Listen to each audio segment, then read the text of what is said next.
Good morning बच्चों। आज आपकी एक्सरसाइज 4.3 का क्वेश्चन नंबर 6 होगा।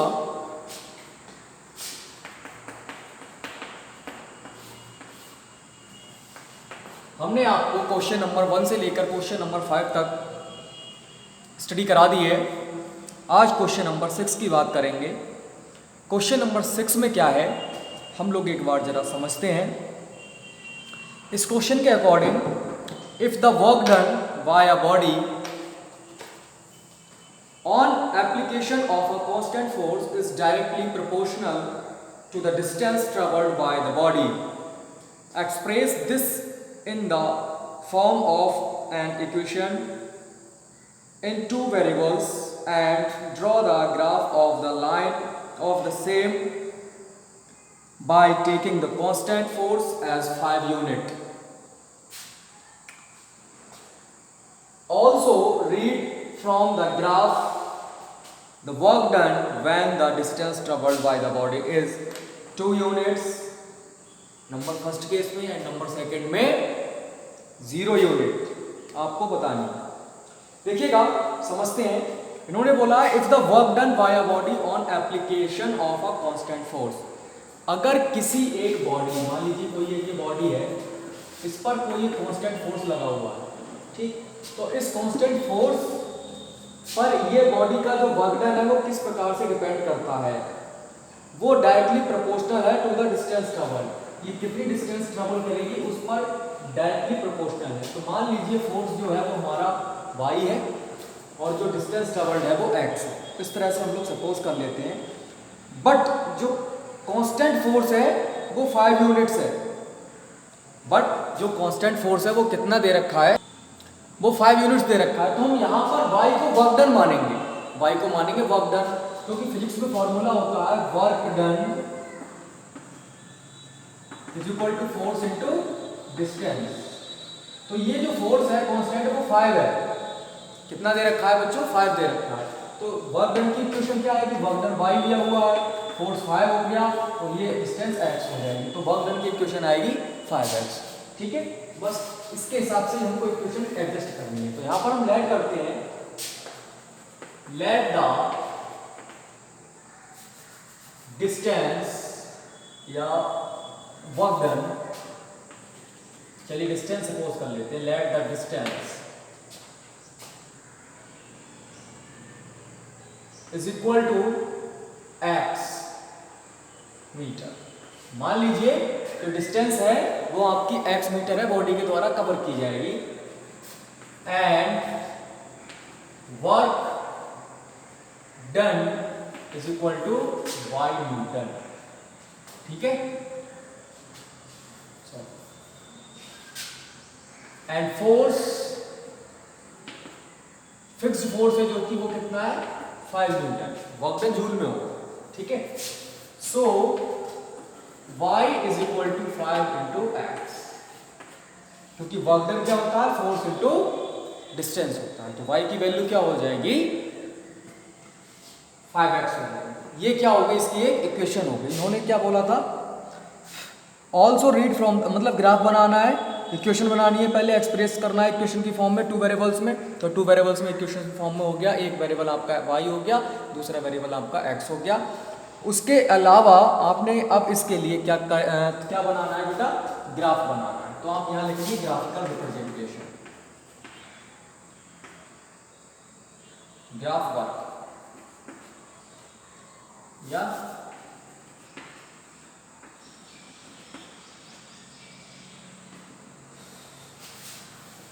ठीक है। ग्राफिकल रिप्रेजेंटेशन बनाने के लिए आप यहां पहले सॉल्यूशन टेबल बनाएंगे। y is equal to 5x के लिए यहाँ x लीजिए, यहाँ y लीजिए। देखिएगा, at x is equal to 0, y is equal to 5 into 0 is equal to 0। तो x 0 पर y की वैल्यू 0 आ गई। At y is equal to 0, जब आपने y 0 लिया, 0 is equal to 5x, 0/5 is equal to x, then x is equal to 5, x is equal to 0। इस पर भी क्या आ गया? 0 आ गया। मतलब जब आपने x 0 लिया y 0 आ गया, y 0 लिया तो x आपका आ गया। इसके अलावा थोड़ा सा आगे और बढ़ा लेते हैं, सब 0 0 ही रह रहा है, एक सोल्यूशन और बढ़ा लेते हैं। x इक्वल टू 1, मान लीजिए आपने x इक्वल टू 1 लिया, then y equal to 5 into 1 equal to 5, y की वैल्यू आपकी 5 आ जाएगी। x इक्वल टू 1 पर y आ गया आपका 5। ठीक है बेटा, तो इस तरह से आपने ये चीज देखना है। अब अगर आप x इक्वल टू -1 लेंगे, then y equal to 5 into -1 that is -5, तो y की वैल्यू आ जाएगी आपके पास -5। तो यहाँ पर ग्राफ देखिए कैसे बनेगा, ये x हो गया, ये y हो गया, ठीक है। ये 0 1 2 3, थोड़ा छोटा लिख लेते हैं, 1 2 3 4 5 6 7 8 9 और ये हो गया आपका 10। 1 2 3 4 5 6 7 8 9 10, -1 -2 -3 -4 -5 -6 -7 -8 -9 -10, -1 -2 -3 -4 -5 -6 -7 -8 -9 -10। ठीक है, ये आपने क्या बना दिया, एक ग्राफ बना लिया है। अब इसके लिए आप सॉल्यूशंस को रिप्रेजेंट कीजिएगा। देखिए पहला 0,0 आपका यही मिलेगा, फिर नेक्स्ट वाला x आपका क्या चाहिए, आपको x 1 चाहिए और y चाहिए 5। x चाहिए 1, x की वैल्यू 1 आनी चाहिए, तो x की वैल्यू आपकी 1 ये आएगी, y की वैल्यू आपकी 5 आनी चाहिए। उसको थोड़ा सा जब ऊपर बढ़ाएंगे तो ये मिलेगी वैल्यू आपको, x की वैल्यू 1 और y की वैल्यू 5। इस तरह से आपको सारी वैल्यूज को कैलकुलेट करना है। ठीक है बेटा, तो ये आपने वैल्यू निकाल ली, एक पॉइंट आपका ये वाला आ गया। दूसरा वाला देखिएगा, जब ये -1 पे निकाला था आपने, -1 पे आपका -5 आ रहा था, तो x जब आपका -1 होगा तो ये -1 ये होगा, -5 ये होगा, तो एक पॉइंट आपका ये आ जाएगा। तो आपने क्या करना है, इन दोनों को इस तरह से सीधा करके मिला देना। तो ये जो लाइन होगी वो आपकी y इक्वल टू 5x के लिए होगी। ठीक, तो ये इसका ग्राफिकल रिप्रेजेंटेशन हो गया y is equal to 5x के लिए। अब क्या करना है, इसमें नेक्स्ट केस दे रखा है यूनिट फर्स्ट। पहले आप लोग इसको स्क्रीनशॉट लेके बना लीजिए, उसके बाद नेक्स्ट बात करते हैं।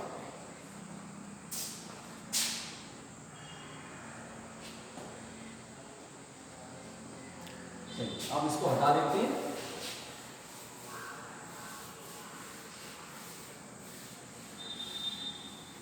अब ग्राफ से ही पूछा है इन्होंने, read from the graph work done when distance travelled by body is 2 unit. जब डिस्टेंस आपकी 2 यूनिट होगी, देखिए y इक्वल टू क्या था, 5x था। ठीक है, डिस्टेंस यानी कि x की वैल्यू जब 2 होगी तब आपको y की वैल्यू बतानी है, क्या होगी, देखिए 2 होगी, तो आप उसको जब ऊपर बढ़ाएंगे, ग्राफ आपने बनाया हुआ होगा, तो ग्राफ आपको 10 पे जाके मिलेगा, यहाँ ये मिलेगा 10।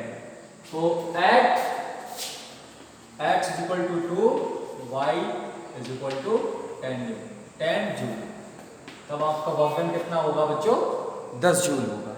इन्होंने बोला है डिस्टेंस ट्रेवल जब आपकी 0 न्यूटन होगी, एट x इक्वल टू 0, जब यहाँ पर 0 पे होगा तब y की वैल्यू क्या होगी, y इक्वल टू 0 न्यूटन होगी। ठीक है, तो आप लोगों को बस ये ध्यान में रखना है कि डिस्टेंस का ऑर्डर क्या था क्या नहीं था, बस जो जो क्वेश्चन में बोल रहे हैं उसके अकॉर्डिंग ही हमको सारी प्रोसेस करने हैं। तो ये आपका इस क्वेश्चन का आंसर हो गया, आप लोग इसको नोट कर लीजिए, फिर इसको सॉल्व कर लीजिए। चलिए नेक्स्ट क्वेश्चन की तरफ बढ़ते हैं आगे।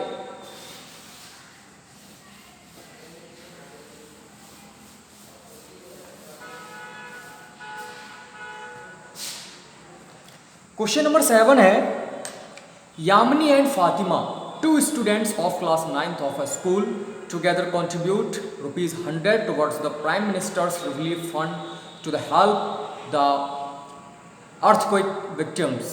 Write a linear equations which satisfy the data. You may take their contributions as ₹x and ₹y. Draw the graph of the same. ठीक है, देखिए आपके पास 2 गर्ल्स हैं यामिनी है और फातिमा है। दोनों बच्चियाँ क्लास 9th की किसी एक स्कूल की छात्राएं हैं।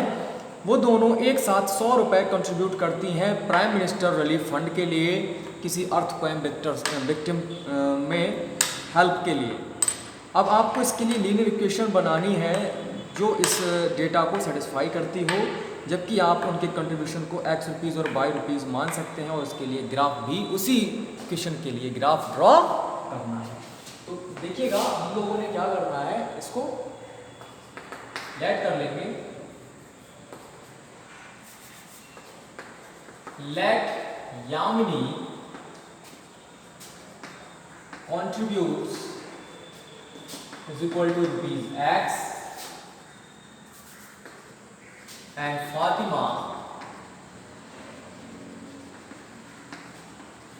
contributes rupees y। Yamini x rupees contribute करती है, फातिमा y रुपीज कंट्रीब्यूट करती है। देन टोटल फंड, जो टोटल फंड है वो रुपीज 100 है। ठीक, तो टोटल फंड कैसे आया होगा, Yamini's fund plus Fatima's fund, Yamini h plus Fatima y is equal to 100। This is our question number, ये हमारी इक्वेशन नंबर फर्स्ट हो गई। अब इसी इक्वेशन के लिए हमको क्या करना है, एक ग्राफ तैयार करना है। ठीक है, इन्होंने बोला है जस्ट उसी के लिए ग्राफ तैयार करना है। कैसे करेंगे देखिएगा, उसके लिए हमको करना पड़ेगी पहले सोल्यूशन टेबल तैयार। हमने एक सोल्यूशन टेबल बनानी है जिसमें एटलीस्ट 2 वैल्यूज होनी चाहिए, एक बार x को 0 लेकर और एक बार y को 0 लेकर। तो ये जो सोल्यूशन टेबल होगी हमारी x plus y is equal to 100 के लिए होगी। यहाँ पर हम लोग लेट कर लेते हैं at x is equal to 0, 0 plus y is equal to 100, then y is equal to 100। तो y की वैल्यू आपके पास 100 आ जाएगी। And at y is equal to 0, y की वैल्यू जब हम लोग 0 लेते हैं तब क्या होगा, x plus 0 is equal to 100, then x is equal to 100। तब हमारे पास x की जो वैल्यू होगी बेटा वो 100 आ जाएगी। अब इसके लिए हम लोग क्या करेंगे, ग्राफ तैयार करेंगे। उससे पहले आप लोग उसको नोट कर लीजिए स्क्रीनशॉट लेके, फिर अगले बढ़ते हैं।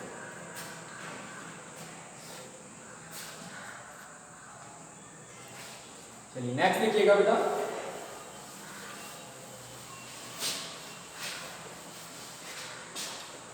हम लोग एक ग्राफ पेपर लेंगे, उस पर 2 वर्टिकल लाइंस ले लेंगे, एक्स एक्सिस और वाई एक्सिस। इन दोनों एक्सिस को फिर हम एक स्केल लेकर डिवीजन कर देंगे। मान लीजिए आपने स्केल लिया है 1 सेंटीमीटर इक्वल टू, क्योंकि 100 का दे रखा है तो एटलीस्ट हम 10 ना तो ले ही लें। 1 सेंटीमीटर इक्वल टू 10, क्या चीज़ दे रखी है ये बेटा, आपको रुपीज़ दे रखी है। रुपीज़ क्या है, हमने एक स्केल जो है वो 10 रुपए के बराबर ले ली है। तो ये हो जाएगा 0, 1 2 3 4, 1 2 3 4 5 6 7 8 9 10। ठीक है, ऐसे ही हो जाएगा -1 -2 -3 -4 -5 -6 -7 -8 -9 -10। ये हो जाएगा 1 2 3 4 5 6 7 8 9 10, -1 -2 -3 -4 -5 -6 -7 -8 -9 और -10। ठीक है बेटा, अब हमको क्या करना है, वैल्यूज को देखना है। अब देखिए 1 सेंटीमीटर इक्वल टू 10 बॉक्स दिए हुए हैं, तो ये 100 जो होंगे 10 में डिवाइड हो जाएंगे, 10 10 जा 100, इसका मतलब 1 बॉक्स जो होगा 100 के इक्वल होगा। तो हमें क्या करना है, 0 और 10 ढूंढना है। तो पहले 0 x एक्सिस पे 0 ढूंढना है, y 10 मिल जाए, तो y ये रहा 10, x एक्सिस पे 0, x एक्सिस पे 100 चाहिए यानी 10 चाहिए और y पे 0 चाहिए, तो ये रहा 10 और 100। इन दोनों लाइंस को आप लोग मिला दीजिएगा, तो ये जो आपका ग्राफ बनेगा वो x plus y is equal to 100 के लिए ग्राफ बनेगा और ये उसका सोल्यूशन होगा। ठीक है बेटा, तो इस तरह से भी आप लोग कर सकते हैं। हो सकता है आपकी आंसर शीट में कुछ ज़्यादा दे रखा हो या उन्होंने 1 2 3 ना लेके, हो सकता है 1 बॉक्स को 10 20 30 40 100 इस तरह से रिप्रेजेंट किया हो, तब भी कोई दिक्कत नहीं है, तब भी हमारा सही है। अगर हम यहाँ 10 के हिसाब से लेते हैं तो 1 बॉक्स को यहाँ पर 10 हो जाएगा, 20 30 40 50 60 70 80 90 100, ऐसे यहाँ भी कर सकते हैं 10 20 30 40 50 60 70 80 90 100। 10, 20, 30, 40, 50, 60, 70, 80, 90, 100, 10, 20, 30, 40, 50, 60, 70, 80, 90, 100, तब भी आपका सेम रहेगा, सिमिलर रहेगा। आप चाहो तो ऐसे भी कर सकते हो, 1 2 3 वाला ऑर्डर भी लिख सकते हो, क्योंकि हमने वहाँ पर लिखा हुआ है एट एक्स एक्सिस पे ये लिया है, ऐसा आप लिख भी सकते हो। एंड ये आपका एक्स एंड वाई एक्स दोनों पे आपने ये लिया हुआ है, ठीक है। तो इस प्रकार से आपका ये क्वेश्चन सिंप्लीफाई हो जाता है, सॉल्व हो जाता है। आप इसका ग्राफ बनाकर अपनी कॉपी के लेफ्ट वाले पेज पर पेस्ट करिएगा। चलिए नेक्स्ट क्वेश्चन की बात करते हैं। क्वेश्चन नंबर 8, ये मैं आपको होमवर्क में दे रहा हूँ, सिंपल सी है, मैं आपको अभी बता दे रहा हूँ कैसे करना है, डिस्कस कर दे रहा हूँ। क्वेश्चन नंबर 8 में दे रखा है, in countries like USA and Canada temperature is measured in Fahrenheit, whereas in countries like India it is measured in Celsius. Here is a linear equation that converts Fahrenheit into Celsius. देखिए कुछ countries हैं जैसे USA है, Canada है, इनमें temperature को Fahrenheit में measure किया जाता है, जबकि जैसे हमारी कंट्री इंडिया है, इसमें जो टेम्परेचर होता है उसको सेल्सियस में मेज़र किया जाता है। तो यहाँ पर एक ऐसी इक्वेशन, लीनियर इक्वेशन दे रखी है जो फारेनहाइट टेम्परेचर को सेल्सियस में, सेल्सियस को फारेनहाइट में बदलने का रिलेशन रखती है, ठीक है। दोनों में रिलेशन होते हैं जिसमें रखा हुआ, वो क्या है, F = 9/5 × C + 32। अब करना क्या है इसमें, draw the graph of the linear equation above using Celsius for x axis and Fahrenheit for y axis. बिल्कुल सिमिलर क्वेश्चन ऐसे ही है, आप x एक्सिस पर डिग्री सेल्सियस ले लीजिएगा और y एक्सिस पे आप Fahrenheit ले लीजिएगा और उसके लिए ग्राफ बना लीजिएगा। फिर क्या करना, सोल्यूशन टेबल बनाना, एक बार f को 0 रख देना, c की वैल्यू निकाल लेना, एक बार c को 0 रख देना, f की वैल्यू निकाल देना। फिर जहाँ पर कॉर्नर पार्ट्स मिलते हैं दोनों को सिमिलर इसी तरह से मिला देंगे और फिर लाइन ड्रॉ कर देंगे। ये आपका ग्राफ हो जाएगा और वो इसका रिप्रेजेंटेशन होगा ग्राफिकल। नंबर से ग्राफिकल रिप्रेजेंटेशन करने के बाद सेकंड नंबर पे आ जाइए। If the temperature is 30 degree Celsius, what is the temperature in Fahrenheit. अब देखिए इक्वेशन दे रखी है, टेम्परेचर 30 डिग्री सेल्सियस दे रखा है, डिग्री सेल्सियस में, तो जहाँ सी दे रखा है वहाँ पर 30 लगाइए, 9/5 × 30 + 32 सॉल्व कर दीजिए, फॉरेनहाइट में आंसर आ जाएगा। फॉरेनहाइट में 95 डिग्री दे रखा है 35 में, तो एफ की जगह 95 लगाओ, सी की वैल्यू निकाल लो सॉल्व करके। If the temperature is 0 degree Celsius, what is the temperature in Fahrenheit, and if the temperature 0 degree Fahrenheit, then what is the temperature in Celsius. जब टेम्परेचर 0 डिग्री सेल्सियस है तो Fahrenheit में कितना होगा, जब Fahrenheit में 0 है तब डिग्री सेल्सियस में कितना होगा, आप इक्वेशन में वैल्यू लगा के देखिएगा। जब फॉरेनहाइट 0 हो तो F 0 हो जाएगा, जब डिग्री सेल्सियस 0 है तो C 0 हो जाएगा। जब F 0 होगा C की वैल्यू निकालिएगा, जब C 0 होगा F की वैल्यू निकाल लीजिएगा। लास्ट क्वेश्चन है question number 5, there is a temperature which is numerically the same in both Fahrenheit and degree Celsius, if yes find it. अगर दोनों में टेम्परेचर सेम रहता है तब बताइए कितना होगा, वो आपको कैलकुलेट करके बताना है। इसी इक्वेशन से कैलकुलेट हो जाएगा। आपको F और C की वैल्यू बराबर रखनी है। तो आप सपोज कर लीजिएगा y = x, F = x and C = x, दोनों को x सपोज कर लीजिए और x की वैल्यू यहाँ पर पुट कर दीजिए F और C के प्लेस पर, और x को सॉल्व कर लीजिए, जो भी वैल्यू होगी वो आपका कॉमन आंसर होगा। तो इस प्रकार से आपने ये क्वेश्चन करने थे, वो हमने आपको डिस्कस कर दिया। आज ये आपकी एक्सरसाइज कंप्लीट हो गई है बेटा। तो आप सब बच्चे इस एक्सरसाइज को अपनी फेयर कॉपी पर कंप्लीट करके वर्क कंप्लीट कर लीजिएगा। किसी को कोई प्रॉब्लम हो तो हमें वीडियो के माध्यम से बता दीजिएगा कमेंट बॉक्स में, यूट्यूब में, या फिर हमें व्हाट्सएप पे आप अपना जो भी प्रॉब्लम है मुझे पर्सनल नंबर पे, मेरे खुद पर्सनल नंबर पे मुझे सेंड कर दीजिएगा। मेरा पर्सनल व्हाट्सएप नंबर ये है 9758199093। ये मेरा व्हाट्सएप नंबर है। मैं आपकी जो भी प्रॉब्लम्स होगी आप केवल क्वेश्चन को व्हाट्सएप कीजिएगा, मैं आपकी प्रॉब्लम्स को सॉल्व कर दूँगा, ठीक है बेटा। अगर किसी को रियल प्रॉब्लम है तब, अदरवाइज मैं तो कोई छोड़ नहीं रहा, आपके क्वेश्चन सब कराने की कोशिश कर रहा हूँ। ओके बेटा, बाकी बात कल करते हैं। Thank you.